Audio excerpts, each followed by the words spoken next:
నీకు నేను గడ్డం పట్టుకుని అమ్మా అన్నం తినమ్మా నా తల్లి కదూ అని అడిగేటట్టు చేసావు. ఇది అద్భుతం కాదు?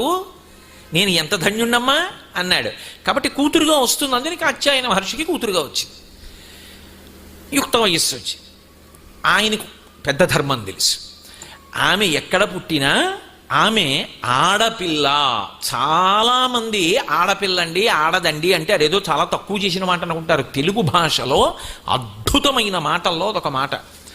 ఆడది, ఆడపిల్ల. ఆడపిల్ల అంటే లక్ష్మీదేవి, పార్వతీదేవి, సరస్వతీదేవి. ఆడపిల్ల అంటే ఆ పిల్ల ఇక్కడ ఉండేటటువంటి పిల్ల కాదు, వేరొకటి జీవితంలో ధర్మానుష్ఠానం చెయ్యడానికి వాడికి ఉపకరణం అవ్వడానికి ఇక్కడ పుట్టింది. ఇక్కడ ఎందుకు పుట్టింది?